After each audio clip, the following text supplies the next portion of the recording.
வணக்கம்.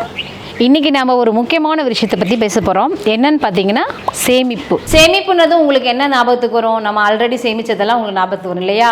உண்டியலில் சேமிச்சிருப்போம், ஆர்டி போட்டிருப்போம், அப்புறம் வாரச்சீட்டு, மாசச்சீட்டு, இப்படி எப்படியாவது ஒன்று நம்ம சேமிச்சிட்டு இருக்கோம். நம்ம லைஃப்பில் நம்ம குழந்தைங்களுக்கு, நம்ம குடும்பத்துக்கு ரொம்ப முக்கியமான நேரத்தில் உதவியாக இருக்கிறது இந்த பணம்.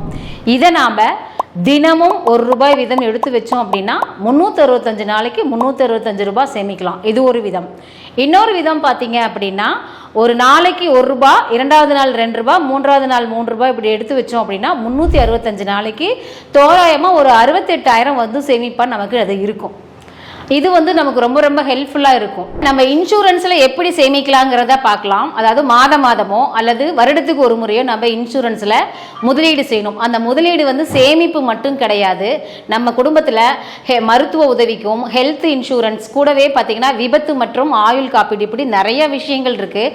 நம்ம குடும்பத்தில் ஒரு விபத்து ஏற்பட்டு போயிடுச்சு அப்படின்னா அந்த குடும்பத்தில் பொருளாதார ரீதியில் பாதிக்கப்படாமல் எந்த நிறுவனம் உதவி செய்தோ அந்த இன்சூரன்ஸில் நம்ம இன்வெஸ்ட் பண்ணலாம். கொரோனாவுக்கு அப்புறம் பார்த்தீங்கன்னா உயிர் எவ்வளோ முக்கியம்னு நிச்சயமாக நிறைய பேருக்கு தெரிஞ்சிருக்கும்.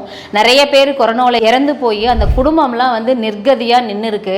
ஸோ உயிரோட முக்கியத்துவம் நிறைய பேர் தெரிஞ்சு நல்ல இன்சூரன்ஸ் கம்பெனி எது இருக்குதோ நிச்சயமாக அதில் அவங்க இணைஞ்சிருப்பாங்க. அதே மாதிரியே இந்த நம்ம எந்த சூப்பரான இன்சூரன்ஸ், அதில் என்னெல்லாம் பெனிஃபிட்ஸ் எல்லாம் இருக்குது அப்படிங்கிறத தெரிஞ்சுக்கிறோம் நாம் அப்படின்னா இனி வரும் வீடியோக்களில் இந்த சேனலில் நம்ம பார்க்கலாம்.